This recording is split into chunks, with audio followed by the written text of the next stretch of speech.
You ever make a decision you just kick yourself for later? A bad purchase, a career move that went nowhere, maybe even staying in a relationship a little too long? Yeah, we've all been there. Well, today we are diving deep into the hidden forces inside our own minds that can lead us astray. We're going to pull back the curtain on the art of clear thinking, a skill that, I'm telling you, can absolutely change the way you see everything. So let's try a little thought experiment. Imagine your life is a game. You've got goals you're trying to hit, obstacles to get over, and competitors you need to outsmart. Now, who do you think is your single biggest opponent in this whole game? Is it that rival at work, some competing company, or someone else who wants what you want? Well, the answer, it's probably not what you're thinking. Yup, your toughest, most relentless competitor is the one you live with every single day. It's your own mind. See, it's wired with these, let's call them mental tripwires. The fancy term is cognitive biases. And these are basically hidden shortcuts and flawed ways of thinking that can make you stumble right when it matters most. And this brings us to the first big battleground in our quest for clarity, just understanding our mind's own faulty wiring.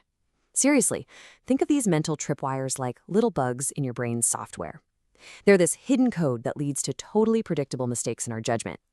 But here's the cool part. Once you understand the code, you can start to debug your own thinking. And believe me, this isn't just some abstract idea. These mental tripwires have huge, real-world consequences. They're that little voice in your head telling you to throw more money into a failing investment, just hoping it'll turn around.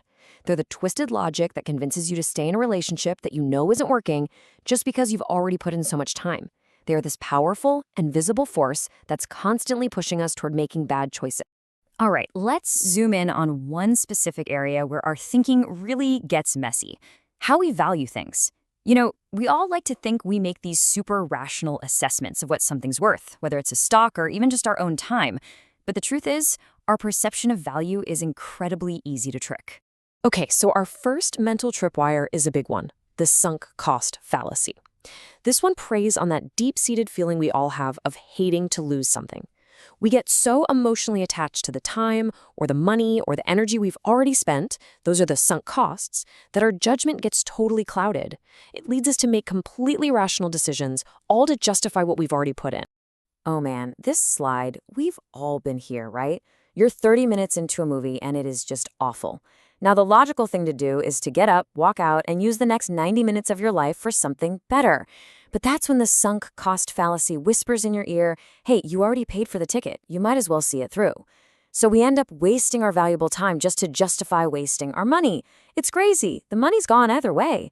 This exact same thinking makes people pour good money after bad in business, and it's why people stay in jobs they can't stand for years, thinking, but I've already invested so much time here. So what's the move? The key to beating this is to just mentally cut the cord with the past. That's it. Clear thinking means you have to make decisions based on where you are right now and where you want to go, asking what is the best choice from this moment forward, not based on the weight of old mistakes that you can never, ever get back. All right, our next mental tripwire is called the contrast effect, and it totally plays on our brain's love of comparing things. We almost never judge something on its own. Instead, we're always sizing it up against whatever we just saw, and that simple comparison can completely change how we see its value. This slide shows the contrast effect perfectly. So imagine you're shopping for a jacket. You find one for 5,000 rupees, and you're thinking, that's a little pricey. Then a clever salesperson shows you this super luxurious jacket for 20,000 rupees. Suddenly, when you look back at that 5,000 rupee jacket, it seems like an amazing deal.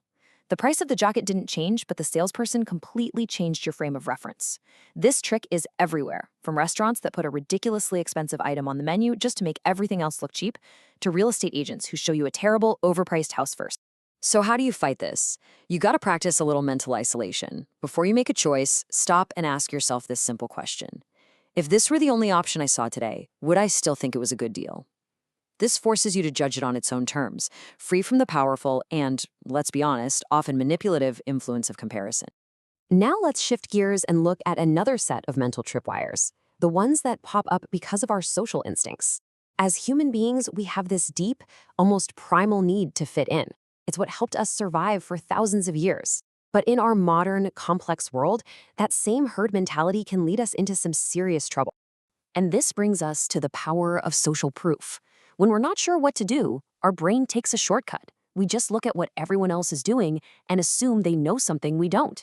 We basically operate on this silent assumption that if a whole bunch of people are doing something, well, it must be the right thing to do.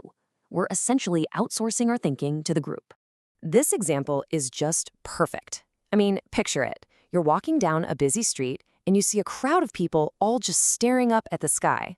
What do? You look up. You can't help it. You have no idea what they're looking at, but your brain's social wiring just fires up, telling you, hey, if all these people think it's important, it must be important.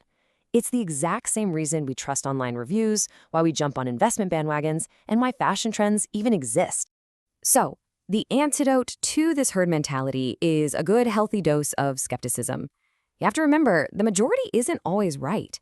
In fact, history is full of moments where the crowd was dead wrong. Real clear thinking takes courage. It means you have to be willing to step back from the crowd, to question the popular opinion, and to ask yourself, am I doing this because of the evidence, or am I just following everybody else? Okay, so we've seen how all these cognitive biases can quietly mess with our decisions. The big question is, how do we fight back? Now, we can't just delete this programming from our brains, but what we can do is build a system to check ourselves. I want you to think of it like a pilot's pre-flight checklist, but for your mind. So here it is, your mental checklist to run through before any big decision. First, am I falling for a compelling story instead of the facts? Our brains are absolute suckers for a good story. We prefer them way more than boring old data. Second, am I just following the crowd? Is this social proof in action? Am I making this choice based on solid reasoning or just because it's the popular thing to do? And finally, this one might be the most important. What crucial information might I be missing? Because a lot of the time, the most important piece of the puzzle is the one that's not even on the table. And it's so important to remember this. The goal here isn't to become some kind of perfectly rational robot. That's just not how people work.